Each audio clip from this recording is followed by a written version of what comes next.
Hello everyone, I'm Matthew Castelluccio. I'm joined today with my co-host Peter Gagliardo. And we want to welcome you to our second part of our wheelchair maintenance for manual chair users, sponsored by Independent Care System, funded by a grant from Craig H. Neilsen Foundation. So, when inspecting a rim and tire, some pieces to know and to look at, right? So this is the hub of the tire, spokes, push rim, all right? These are important components. If they all are tightened and fastened, the wheel will roll smoothly. If any one of these is loose or off, the wheel will not operate appropriately. In the center, the axle goes in. That's the first place I tend to look at and inspect further. I check it, make sure there's no nicks, scratches, hair, and that it is not covered with any kind of solution or dirt. The second piece I look at are the spokes. Make sure each and every spoke is sitting firmly in its spot. If I do find a spoke that is loose, I label that one so I know to go back to it. The other things I look at are my push rim to make sure that it is firmly affixed to the rim. Now, for some of those, you'll notice on a push rim there's multiple holes. So if someone would like, they can move their rim in and out, and on a later video we will show you how you can adjust and remove your push rim.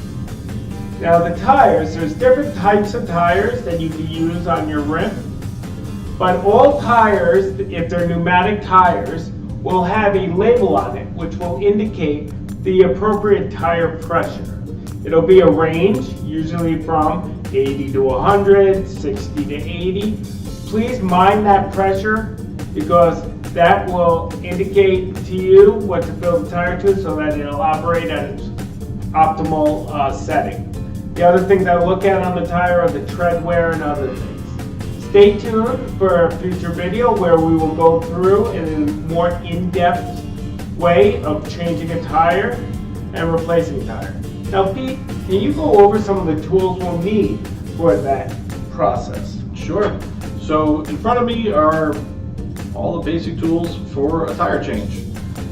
The most important part, tire levers. We have them in both plastic and metal. I prefer the metal. I believe Matt also prefers the metal. It really depends on what type of rubber you have on your chair. Something like a Schwab Marathon Plus is a little harder to get off, where the metal is a lot more beneficial. Standard grade tire can be done with either of them with a lot of ease. This is our ace in the hole tool, the tire bead jack. This one's from Cool Stop. There's a few other ones out there, but this is the one that we know and use the best. This helps get that last little bit of tire up and over the rim, and you'll see us demonstrate without this tool and struggle, and most likely need this tool depending on which version of the rubber that we're going to do. And then we have just some air options to, re-air the tire up once we're done. We have this small portable electric battery pump. We have a larger version of the same kind of pump and a mini handheld pump. There's also 4 pumps for a bike. There's your standard compressor at home, bike shop for air, anywhere else you can get air. So with these small basic tools, you can change a tire. Hello, I'm Matthew Castelluccio. Today I'm going to show you how I change the tire on my Spinergy wheel here. So prior to changing the tire, I do an assessment, obviously, of the whole setup. I check the spokes, I check the push rim, I look at the tire itself to assess to see if there's any need for additional repairs outside of just changing the tire. But today I'm just going to start with the actual tire change. So I work on a table because it's the easiest for me. Some might feel more comfortable working on the floor or another surface. So I start out by letting all the air out of the tire. And I do this by, inside this little nipple is a pin that I press an item against it. You can use either the tool, the tire iron, or a screwdriver. So to start out, I will go over some of the tools that I have on hand. To start out with I have a screwdriver, just a tire bead tool, and tire iron. They make these in different materials. There's plastic ones, there's metal ones, there's longer handled ones. You gotta find the one that works best for you. I find that these small metal ones are easy for me to use, also for me to carry with me.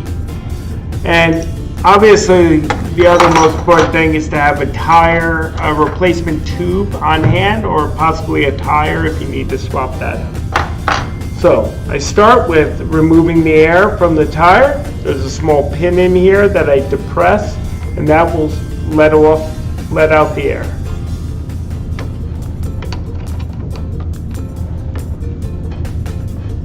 Alright, if the screwdriver has a pin in there, I will find one of my tools. You want to make sure that you let out all the air in the tire, because that will make it easier to remove the tire.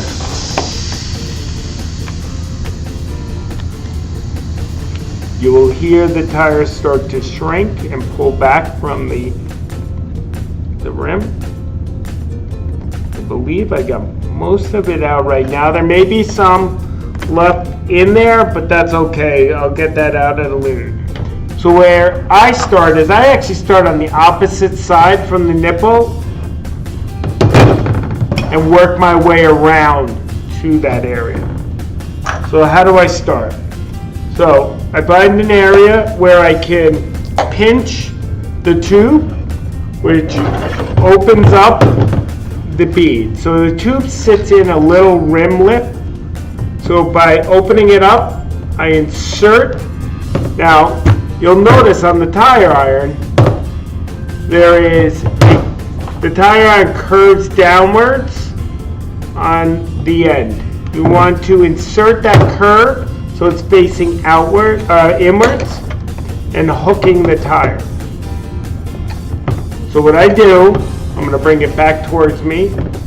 So what I do is I insert it just catching the edge of the tire. I don't need the whole tire. Then I insert a second one a little further away from it. And then what I do is I start to leverage the tire. Sometimes it pops out, so you got to reinsert. So I started, you'll notice that the tire has been popped out from inside the tube. Now you'll notice there's a notch at the end of this tool. Well, what's that notch for? That notch is actually to catch the spoke to hold the tire iron in place. Now that will hold the tool. Now if I didn't do that and I let the tool go, went to go grab another tool, tire will pull back into its seated position within the rim. So then what I will do is I will start to work myself around. So I find another area where I can insert the third tire iron. Now I do use 3 tire irons. Some people prefer to use 2. And I try to get a bite on the tire. This can be tricky at times. And then I work it. Now, I still leave one of the tools in place as I start to work my way around. And once you get over the initial section, it becomes easier to flip the tire out. And what I will do is I'll work my way around on one side, all the way up until I reach the valve.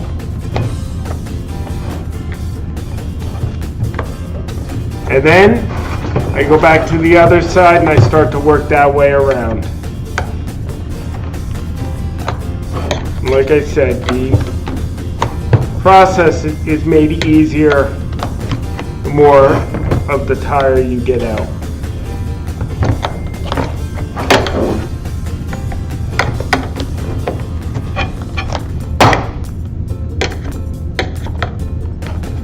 Okay. Then I will remove the tire. Get that lip all the way out, all around. I removed the tool that I had in there. Now, once I know that the one side of the tire is free from the rim, then I return back to the opposite side of the valve and I peel back the tire a little bit so I can expose the inner tube. And I grab the inner tube either with my fingers or with the tool, and I start to pull it out.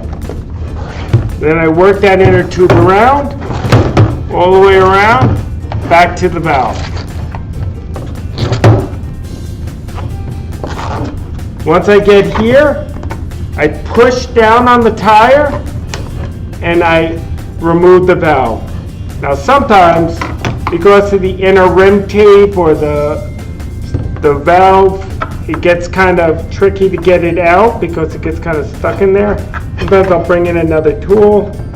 Sometimes I give a little.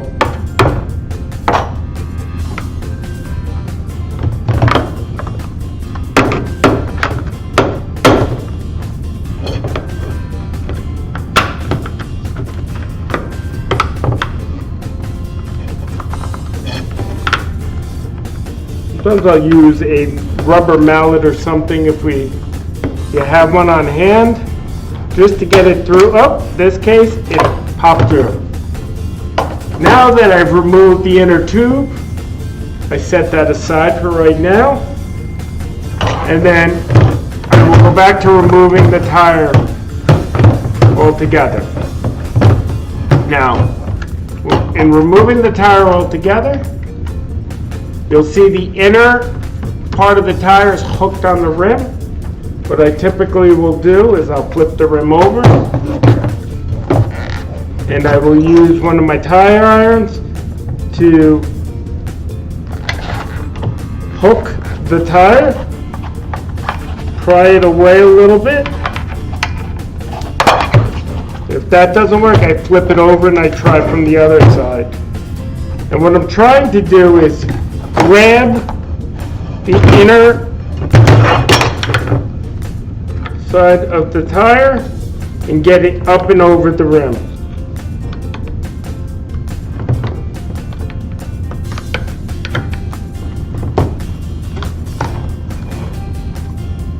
So I use that hook again, get it over. And I will use one of my tools to start to do another section and work it around. Once I get most of, like a section of the tire up and over, the rest of the tire will go pretty easily.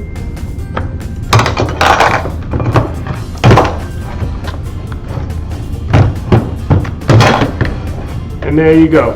Now, when I remove the tire, some of the things you want to check inside the tire, you will see a red tape. This is rim tape. This is very important because the rim tape prevents the spokes from penetrating that inner tube and causing a flat. So you want to make sure your rim tape is in good working order. As I spin it around, I'm looking for any kind of rips, tears, punctures which I do not see on this particular rim tape. Rim tape can be replaced. It can be purchased online. It can be purchased from a bike store as well. And it's easily removed. There's usually one area where it meets, which is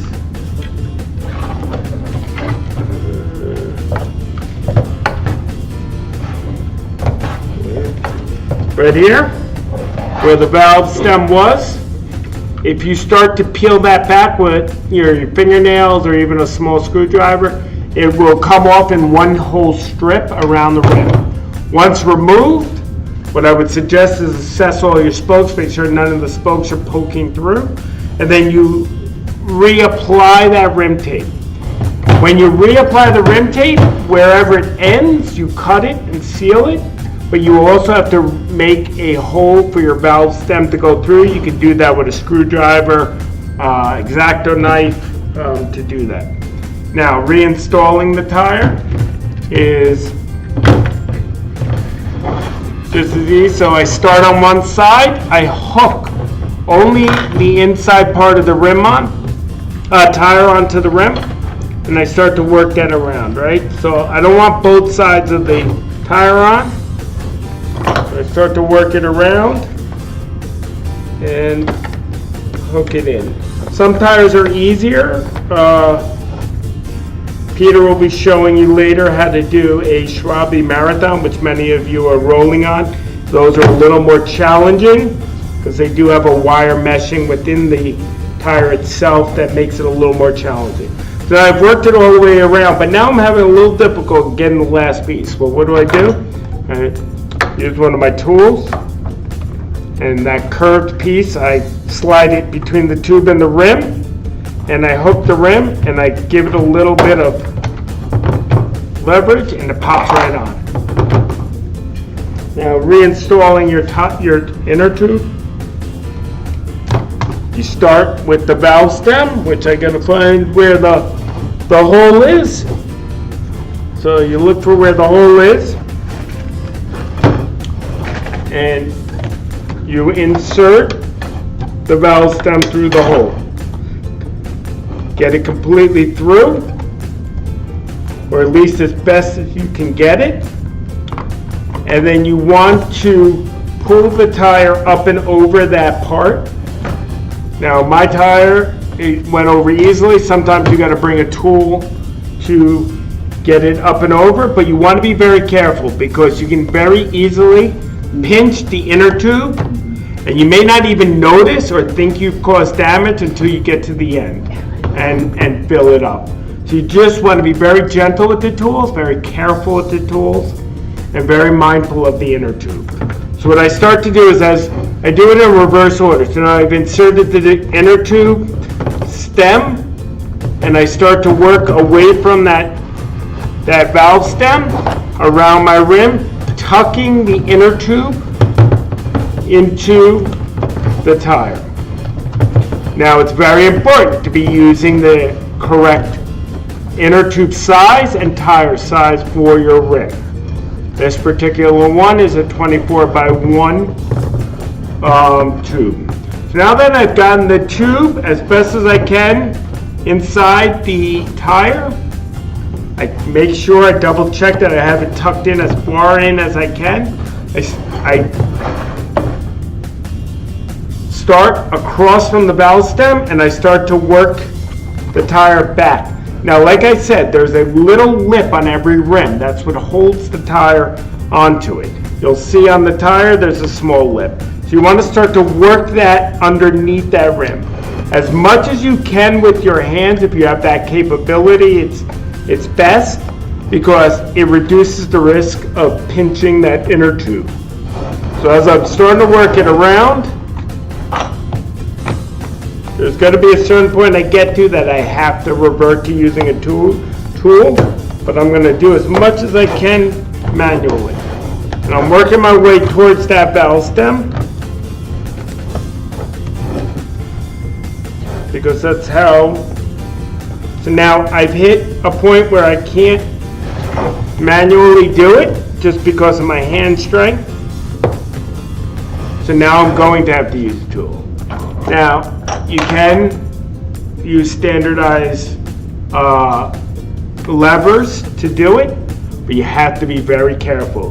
With a standardized lever, it's very easy to pinch that inner tube, and even the smallest hole could cause you to have to redo this process all over again. So what I'm going to use is a tire bead tool, which is a very easy tool to use. What it does, tire bead tool hooks to the outside part of the rim and grabs the tire and pulls it over. So the straight piece hooks to the outer part of the rim, and this piece grabs the tire and pulls it over. Now I'm going to have to, for purposes of doing the actual task, I'm going to have to do it. So when I flat on the table, so I will see how I grab the tire and the flat piece is grabbing the rim, and I start to work it over.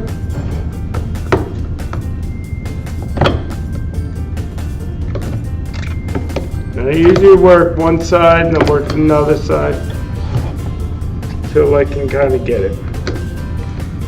Now I have to tell you, this took me years of practice to get it perfected. Some people can get it right off the bat, but I had to learn my technique.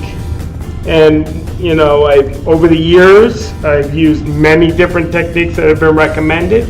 What I suggest to you is, you know, you start with a standard guidance that we're giving you and figure out what tools work best for your capability. So this tire bead tool will help me get this over. Don't be, you know, without risk of. So now once I have the tire set, I'm going to do a visual inspection. And what I'm doing as I'm actually squeezing the tire to make sure that it's seated, meaning that the outside and the inside part of the tire is catching that inner bead. Because the last thing you want to do is start to apply pressure to a tire and have that not seated right. It will pop out. It'll make a very loud noise. I play a lot of sports, especially wheelchair rugby tires, and when they pop, it sounds like a gunshot. It'll definitely make you jump. So there's a couple of different types of pumps. When I travel, I use a smaller, easy to transport pump. They have rechargeable ones. We discussed them in earlier video. They have manual pump one, which is this one. It's easy to travel. And then I have a rechargeable one mine's made by Ryobi, but they make a wide variety of those that almost look like a drill, and they have a gauge on it, and they have a rechargeable battery that goes to it. Those are nice because I can gauge how much pressure I'm putting in it. A standard tire will handle like 110 usually, but you want to check the side of your tire to see what the recommended inflation is. So I am going to manually pump this up. So now I have inflated the tire. It's very important that you properly inflate a tire. With an improper inflated tire, you run the risk of brakes not working, it not rolling properly. It might be pulling to one side because of a poorly inflated tire. They do sell, if you're going to use a manual pump like this without a gauge, they do sell external gauges that you can test the pressure within your tire. Please do that to the recommended tire pressure by the manufacturer, and it's listed, like I said earlier, on the tire. So once it's all inflated, I remove the inflator, and I am ready to roll.